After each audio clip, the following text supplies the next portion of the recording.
Well, hello folks, and welcome to another episode of Richard Lake's Transcontinental Race podcast.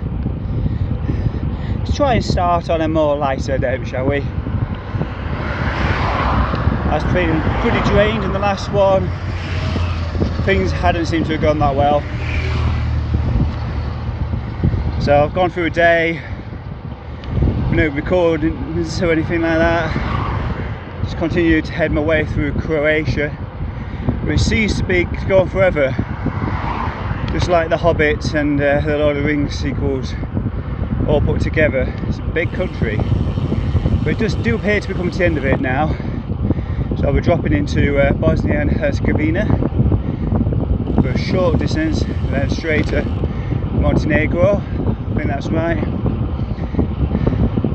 Progress has been meh. As you can imagine, it's just slowed down over the course of a few days. I also imagine it's very similar for the other riders. You know, the bulk of the riders out there, not the Olympic superhuman people who've already finished and gone home and had a bath. Not those people, but for you and me, I use that loosely. For the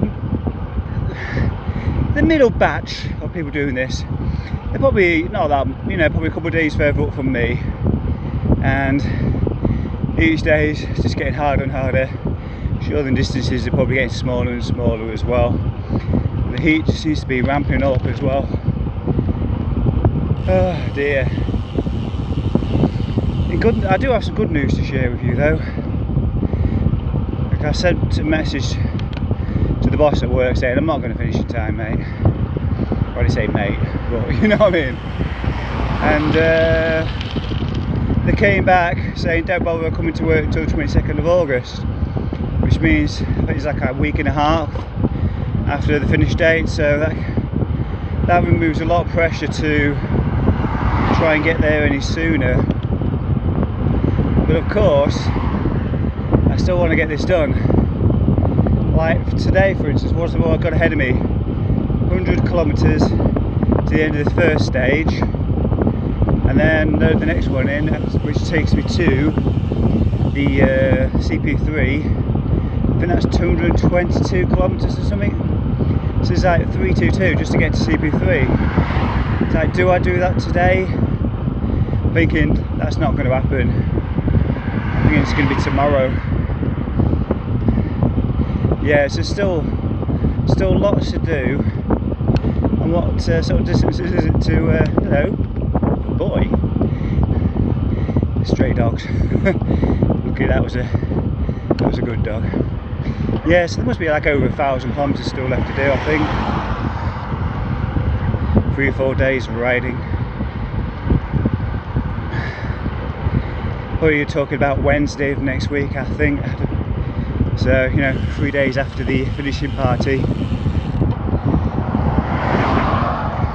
Well, like I said very early on in these episodes, I just wanted to be able to say I finished it, since that's still my ongoing goal.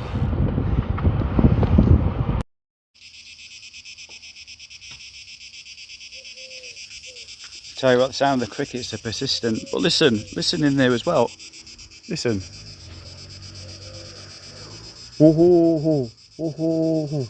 Oh, very British sound that way.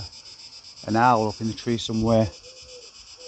Anyway, I've just stopped not too far up the road from when I last spoke to you. I say not too far, it's probably been about 50k to be fair. Kuzmani, K-U-Z-M-A-N-I, just out in a churchyard, sat on a bench, cooling off a little bit. I'm waiting for my drinks to cool down actually. I don't know, you kind of think to yourself, oh, let's get loads of water from the shop, because I don't know when the next shop's going to be. And then all your drinks warm up, so you can't drink them. Been here for about maybe 20 minutes now.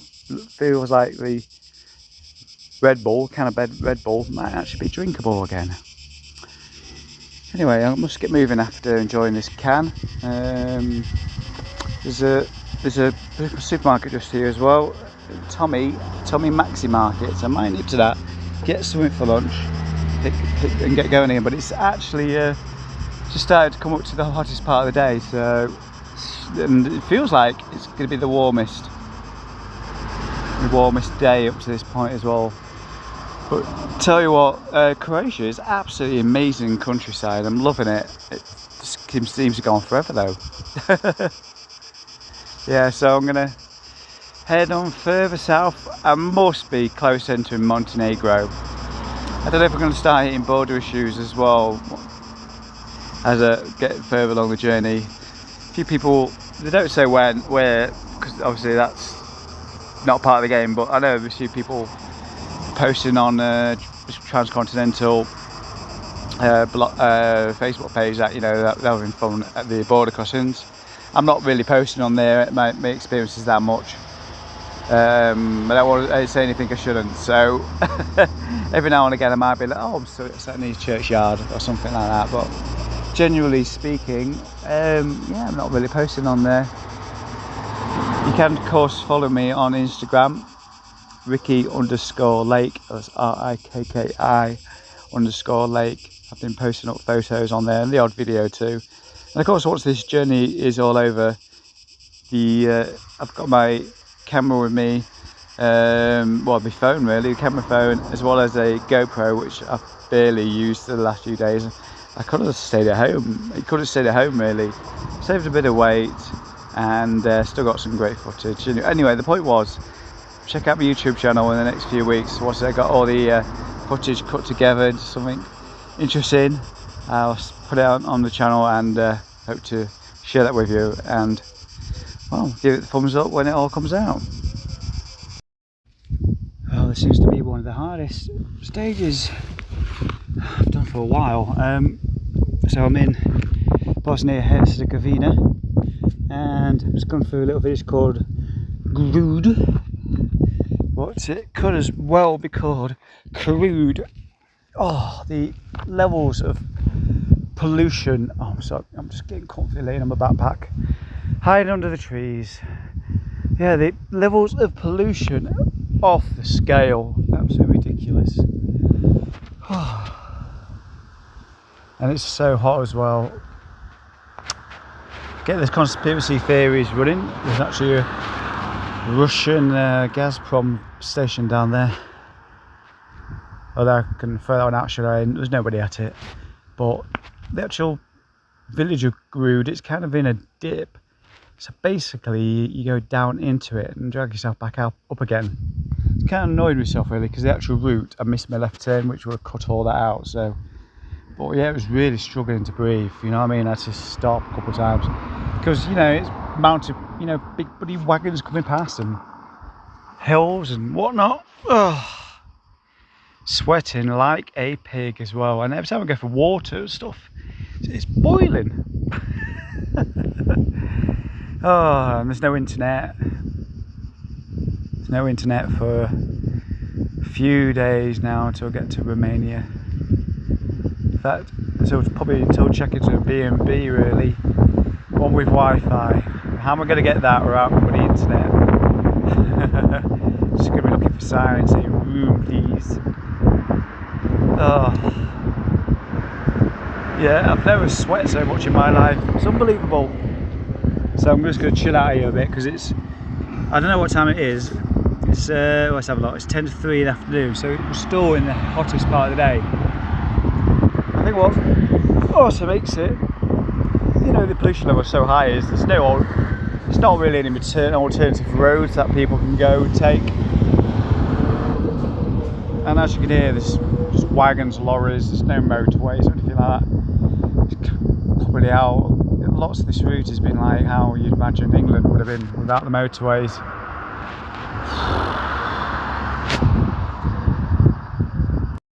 And so, here's the dilemma. Do I check into a hotel or do I go up a 1200 metre climb into the next village and go into another hotel?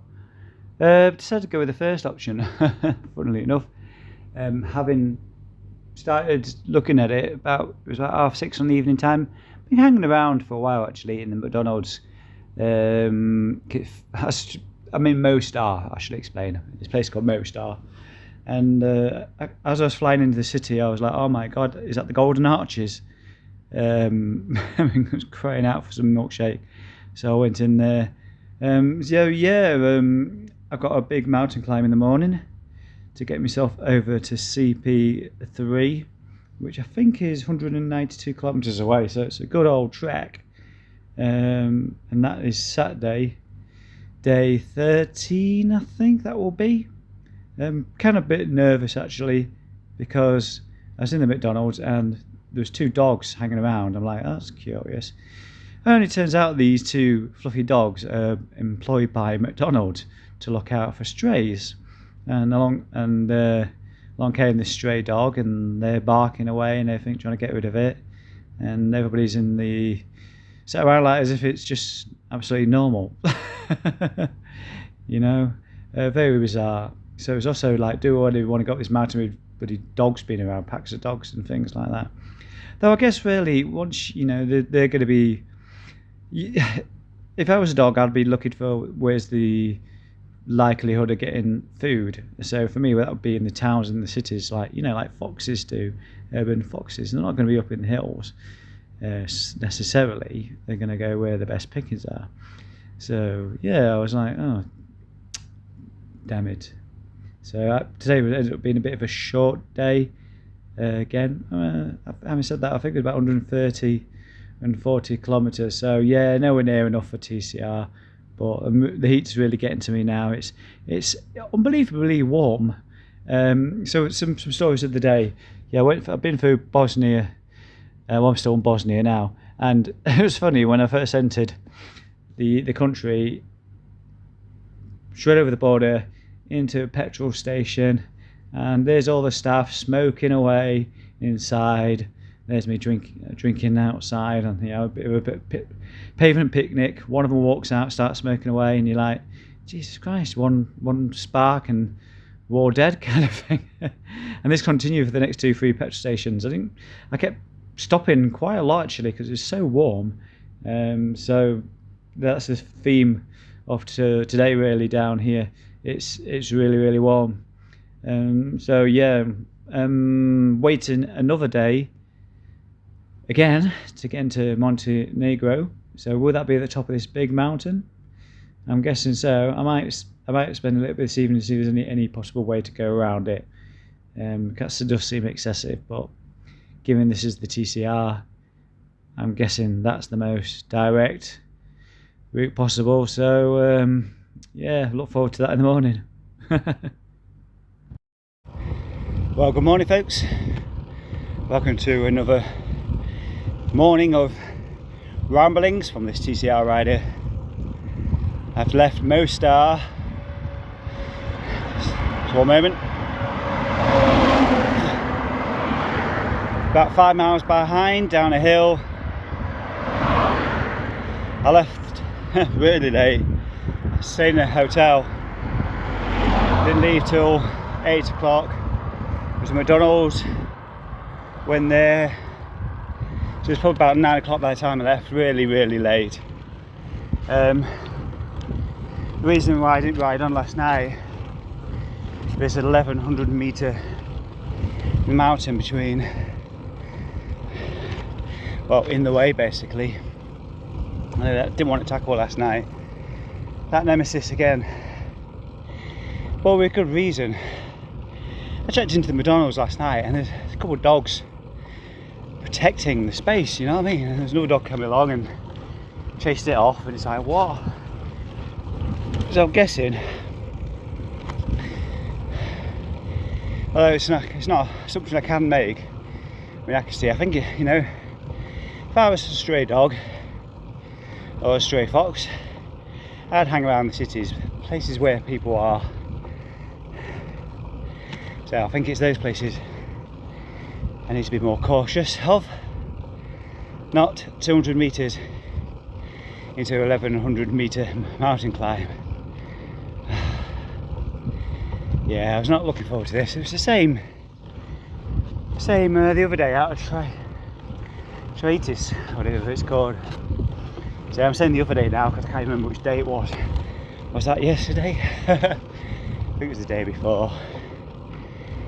Yeah, must say this has a highlight, but I'm beginning to not like it. Hello.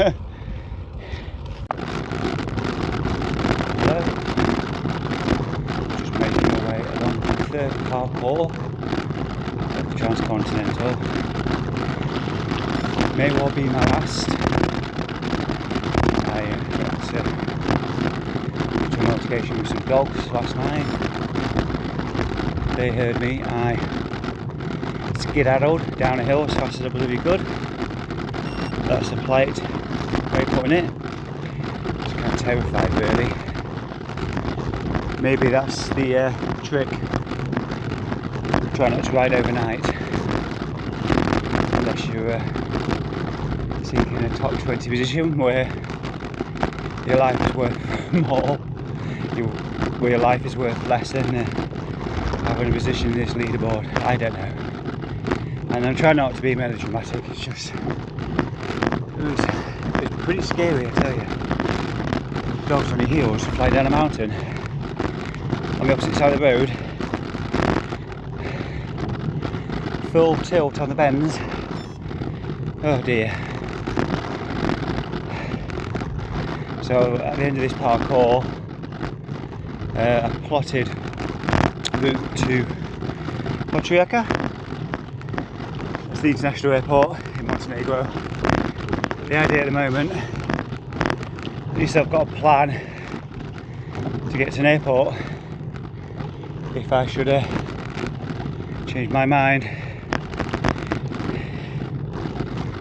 or rather should I not change my mind in the next 50k. Anyway, apart from that, parkour itself is absolutely stunning.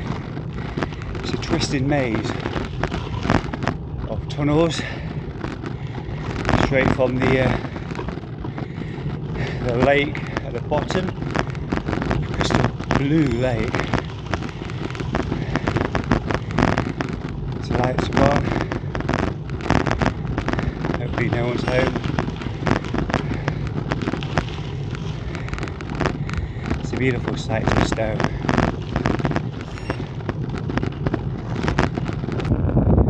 Well, parkour number 3. Stunning. Broke out the clouds. Yeah, the tunnels rather. Through the trees. Through the Everglades. The sheep and the lambs grazing on top. And now making my way even further up the mountain. And it's absolutely breathtaking. To think I've waited over 3 years for this. Already had a little bit of a cry. Just tears of joy, really. I think I finally I got the opportunity to do this ride.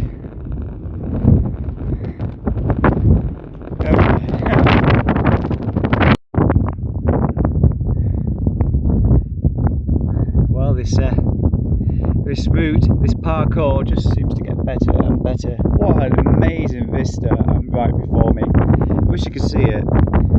Don't want to miss out. Go check out. In a few weeks' time, once I've got my head together, I'll put everything into a video format and share the best bits of the Transcontinental Race. It's truly been spectacular scenery throughout. What other words can I find? They describe it as beautifully hard. It certainly is beautifully hard. Absolutely stunning.